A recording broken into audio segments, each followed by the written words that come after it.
हरे कृष्ण। ओं नमो भगवते वासुदेवाय। ओं नमो भगवते वासुदेवाय। ओं नमो भगवते वासुदेवाय। ओं तत्सत। ओं तत्सत। ओं तत्सत। हे कृष्ण करुणा सिंधु दीनबंधु जगत्पते गोपेश गोपिका कांत राधा कांत नमस्तुते। जय श्री कृष्ण चैतन्य प्रभु नित्यानंद श्री अद्वैत गदाधर शिवासादि गौर भक्तबिंद। जय श्री कृष्ण चैतन्य प्रभु नित्यानंद श्री अद्वैत गदाधर शिवासादि गौर भक्तबिंद। हरे कृष्ण कृष्ण कृष्ण हरे हरे, हरे राम राम राम हरे हरे। हरे कृष्ण कृष्ण कृष्ण हरे हरे, हरे राम राम राम हरे हरे। শ্রীমদ্ ভগবদ গীতার দ্বিতীয় অধ্যায় সাংখ্যযোগ। এই দ্বিতীয় অধ্যায় সাংখ্যযোগের সারামৃত শ্রবণ করুন। ৭২টি শ্লোক সমন্বিত এই অধ্যায়ের নাম সাংখ্যযোগ। সাংখ্য অর্থ জ্ঞান। পৃথক রূপে জ্ঞানযোগ ও কর্মযোগ বিশেষভাবে আলোচিত হয়েছে বলেই এই অধ্যায়ের সাংখ্যযোগ সংজ্ঞা দেওয়া হয়েছে। এই অধ্যায় আরম্ভ হয়েছে অর্জুনের বিষাদ অপনোদনের উপদেশে। ক্রমে এতে আলোচিত হয়েছে আত্মতত্ত্ব, দেহের অনিত্যতা ও আত্মার অমরত্ব বোঝাবার জন্য শ্রী ভগবান কয়েকটি শ্লোকে আত্মতত্ত্ব উপদেশ করেছেন। তারপরে অর্জুনকে বুঝিয়েছেন স্বধর্ম পালনের প্রয়োজনীয়তা এবং পরে শ্রীকৃষ্ণ নিষ্কাম কর্মযোগ সম্বন্ধেও উপদেশ করেছেন।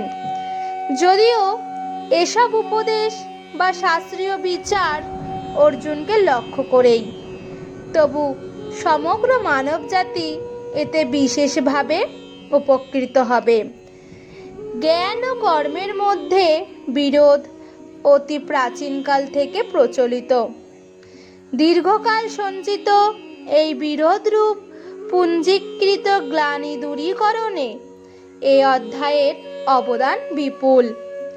জ্ঞান ও নিষ্কাম কর্মের সমুচ্চয় করে নিষ্কাম ভক্তিরূপ অমৃত রসে সিঞ্চিত হয়ে এই অধ্যায়টি মঙ্গলদ্বীপ শিখার মতো মানবদের আধ্যাত্মিক জীবনে নতুন আলোক সম্পাদ করে উজ্জ্বল হয়ে রয়েছে।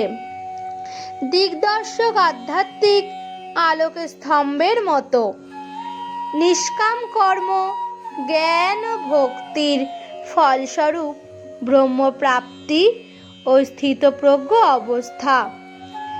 এই অবস্থা ব্রাহ্মী স্থিতি রূপে শাস্ত্রে কথিত আছে।